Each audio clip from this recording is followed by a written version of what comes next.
오늘 진짜 전략 김우식 전문가와 함께하겠습니다. 어서 오세요. 네, 안녕하십니까? 네.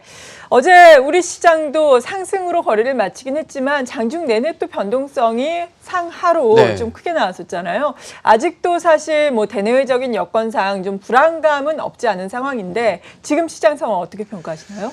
예, 지난 그 8월 고점 이후에 아마 우리가 호시절은 갔다라고 말씀을 드렸고, 네. 지난주에도 기술적으로 좀 조정의 가능성을 말씀을 좀 드렸는데, 마침 그 오늘 또 좀 중요한 기점에 와 있어요. 그래서 좀 체크를 해볼 필요가 있겠습니다. 차트를 좀 보시면은 코스피 일봉 보시면 하락 채널형, 완만한 하락 채널형의 상단에 지난주에 왔었기 때문에 기술적인 조정의 가능성을 말씀을 드렸고, 한 절반 정도 빠졌습니다. 그래서 이게 글쎄요, 뭐 현재 위치에서 추가적으로 빠져서 이게 조정이 완성이 될지 아니면은 여기서 반등이 나와서 추세를 어떤 바꿔주는 흐름이 나올지는 조금 더 두고 봐야 되겠지만은 네. 약간 기로에 와 있고, 코스닥을 놓고 보더라도 이렇습니다. 코스닥이 딱 여기에 와 있어요. 약간 모양을 보면 지금 어깨를 만들고 머리 만들고 이런 모양인데, 지금 현재 위치가 저점에 딱 와 있는 수준입니다. 이게 뭐냐면, 만약에 오늘부터 해서 반등이 진행이 돼서 다행히도 올라가면 최소한 이제 박스권 정도를 만들어지는 것이고, 이 정도면 종목 장세는 돌아가죠. 그런데 이 지점을 사수하지 못하고 어제 굉장히 아슬아슬했거든요. 극적으로 올랐는데 사수 못하고 만약에 밑쪽으로 밀린다 그러면은 어떤 하락의 흐름이 당분간 또 연말까지 더 지속될 수도 있다. 그렇기 때문에 굉장히 좀 중요한 자리가 아닌가 하는 생각이 드는데, 이걸 결국 아래 위로 가를 수 있는 것, 그리고 최근 우리 시장에 가장 문제가 됐던 점은 역시 수급이었습니다. 그렇죠. 뭐 경기 부양책, 그다음에 코로나 바이러스 관련 뉴스들은 호재가 됐다가 악재가 됐다가 해서 반복을 하는데, 지속적인 악재를 주는 것 국내에 있는 거죠. 외부에 있는 게 아니라 내부에 적이 있는데, 그게 뭐냐면 여기 요 그림 하나 보시면은 19일입니다. 월요일 그 코스닥 기관의 장중 동향인데, 요게 기관 전체거든요. 그 아래쪽에 녹색이 이게 기관의 전체의 모습인데, 네. 우리 기관입니다. 보시면 하루 종일 흘러내려요. 그러네요. 근데 위쪽에 보시면은 뭐 연기금, 그다음에 투신, 보험, 뭐 기타 법인 등등해서 모두 보시면은 기관 이게 기계적인 매도, 그러니까 시장 매도에 가까워요. 어떤 특정 종목이 아니라 모든 종목을 파는 어떤 시장 매도가 나오고 있다는, 이게 굉장히 큰 부담이었죠. 어제는 어땠느냐? 어제도 사실은 마찬가지였어요. 네. 보시면은 2시 정도까지인가요? 2시 정도 극적으로 올라가긴 했는데 2시 정도까지는 기계적인 매도가 계속 나오는 겁니다. 마찬가지였고, 지난주 후반에도 마찬가지였어요. 기관들이 이렇게 기계적인 매도가 계속 나오고 있다는 점, 이게 가장 큰 부담이고, 다행히 어제는 여기 금융투자 쪽하고 외국인이 들어올리면서 그나마 극적으로 올라온 거죠. 그래서 가장 중요한 게 이런 기관의 시장 매도가 왜 나오고 있는 것인가. 가장 유력하게 보는 건 역시 세금 문제 같아요. 왜냐하면 지금 어제도 그런 이슈가 있었습니다. 갑자기 뭐 10억으로 뭐 유예가 될 수가 있다는 얘기가 있었는데, 그렇죠. 청와대 쪽에서는 또 아니다. 3억 간다 얘기를 또 한 것 같습니다. 그래서 그게 굉장히 지금 논란이 되고 혼란스러운데, 거기에 대한 기관의 부담은 분명히 있다. 우선 기관들은 코스닥이 상대적으로 많이 올라왔었기 때문에 차익 실현 물량도 있을 겁니다. 그러니까 연말 다가오니까 수익률을 픽스시키고 싶은 거죠. 거기다가 아까 말씀드렸던 개인의 매도는 어쩔 수 없이 연말에 나올 수밖에 없어요. 그게 뭐 11월이든 12월이든. 그러면 기관 입장에서는 선제적으로 그 물량을 회피하기 위해서 지금 팔고 있는 것일 수도 있고, 왜냐하면 시장 전체를 파니까. 그게 아니면 전략적으로 지금 좀 팔아놨다가 나중에 11월이든 12월에 폭락이 나오면 그때 받아주겠다. 네. 이런 전략이 있다는 겁니다. 그래서 지금 이런 어마어마한 하루에 1,000억, 2,000억 기관 매도가 나오고 있거든요. 코스닥에서. 이런 매도를 설명할 수 있는 것은 아마 세금 문제밖에 없을 것이다. 만약에 이게 그대로 진행이 되면 지금 예상하는 물량, 나올 수 있는 개인 물량은 거의 보통 이제 한 3조, 5조 정도가 나왔었는데 10조까지도 나올 수 있다. 그렇죠. 단기간에. 그러면 그게 폭락을 만약에 하게 되면, 만약에 나온다 그러면은 그걸 받아갈 수 있는 세력은 외국인밖에 없잖아요. 네. 그런데 과연 외국인이 들어올지. 그렇죠. 그네들만 좋은 일을 시킬 수 있다. 분명히 나중에 1월이 되면 재매수 물량이 들어오기 때문에 반등이 나올 겁니다. 네. 그러면 그걸 노린 외국인의 매수가 분명히 저점에서 들어올 수 있기 때문에 그런 부분은 굉장히 우리 국내 투자자 입장에서는 아쉬운 부분이죠. 근데 이제 이런 기관의 매도가 나오면 이제 그 우리 동학개미라고 해서 개인 투자자들이 많이 받쳐줬었는데 지금 그런 여력이 되는가를 살펴보면 아쉽게도 개인들도 이미 힘을 좀 잃었다고 말씀을 드렸지 않습니까? 여기 고객이타금 추이를 보시면은 고점 찍었다는 느낌이 딱 들죠? 청약 때문에 왔다 갔다 하기 좀 하지만은 네. 고점을 찍고 지금 내려오는 모습이 완연하게 지금 보이고 있다는 거. 이 부분이 많이 아쉽고 특히나 이제 고객 예탁금이 안 되면 우리 호주머니에 돈이 없으면 빌려서 사지 않습니까? 이 부분도 약화되고 있다. 신용잔고 추이인데 코로나 폭락 때 지난 3월에 거의 뭐 잔고 다 털렸다가 네, 반대 매매가 나온 거죠. 어마어마하게 나왔죠. 그러다가 지금 그 3월부터 해서 신용융자 잔고가 엄청나게 늘었는데 여기도 지금 고점을 찍고 밀리는 모습, 약화된 모습이죠. 요 부분만 확대를 해보면 좀 의미 있는 게 좀 있습니다. 이 그림만 확대를 하면 이런 그림이죠. 요게 7월부터 해서 7월부터 지금 현재 10월 중순까지입니다. 자, 여기까지 흐름인데 딱 고점 직전에 9월 16일 기사를 보면 삼성증권에서 신용융자를 중단한다는 얘기가 요때 나왔어요. 네. 딱 고점에서 뭐냐면 이 삼성증권이나 다른 증권사 다 마찬가지입니다. 대출 한도가 있는데 이 대출 자기 자본의 200%인데 이게 거의 맥스까지 왔다는 거예요. 그러니까 지금 무슨 얘기인가 하면 이 정도에서 맥스까지 왔다 그러면은 지금 자리에서 이게 더 늘어날 가능성이 있을 것인가? 힘들다는 거죠. 호주머니에 돈이 없고 또 정부도 지금 약간 신용 관련 규제도 있지 않습니까? 그렇죠. 그러다 보니까 호주머니도 없고 빌릴 돈도 없으면은 개인의 힘은 약화될 수밖에 없다. 기관도 지금 살 돈이 없는데 지금 개인도 이런 모습을 보인다는 것은 시장 수급 차원에서 굉장히 안 좋고 그리고 또 하나 뭐 신이 나야 주식을 사죠. 네, 맞아요. 투자 심리가 다 깨졌어요.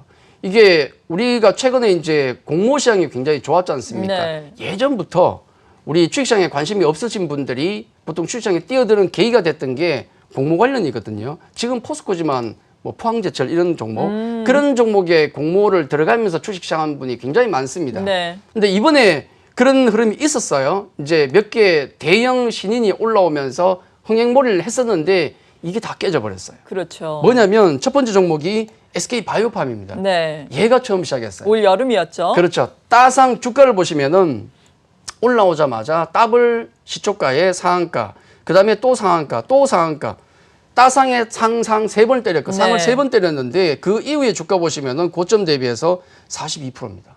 반토막 났어요. 지금 현재 여기에 있어요.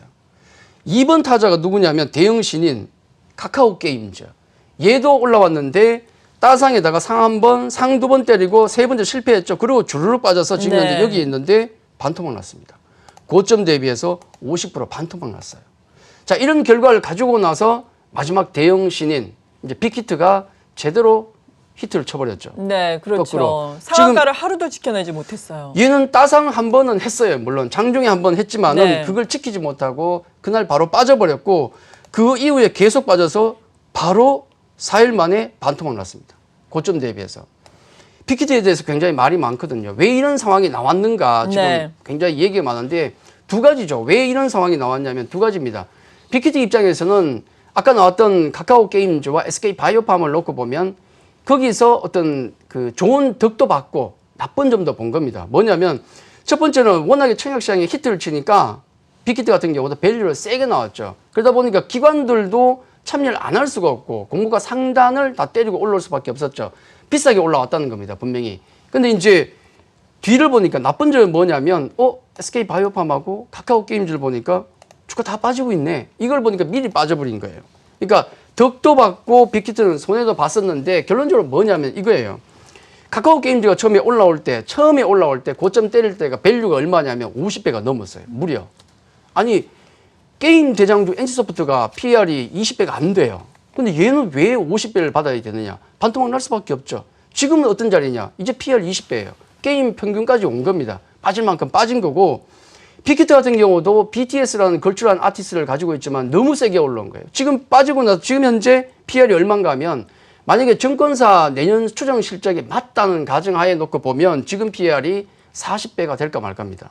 이 정도면 글로벌 뭐 특출한 아주 아티스트 BTS를 가지고 있는 회사로서 40배가 될까 안 될까 한다 그러면은 대충 주가 밸류로 봤을 때는 대충 온 게 아닌가라는 말씀을 드릴 수 있거든요. 네. 그래서 오늘 중요한 것은 투심을 회복하는 게 중요하기 때문에 빅히트라든지 카카오 게임즈 이 반토막 났던 종목들, 펀더멘탈은 이제 안정이 된 종목들이 과연 반등이 나올 것인가? 아마 그거에 따라서 오늘 흐름이 좌우되지 않을까? 그렇게 한번 정리를 좀 해드리겠습니다. 네.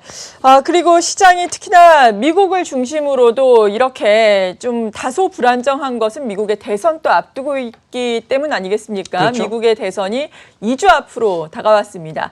지금 바이든 후보가 지지율 면에서 앞선다라고 이야기는 하지만 그렇다고 뭐 당선을 장담할 수는 없는 상황이에요.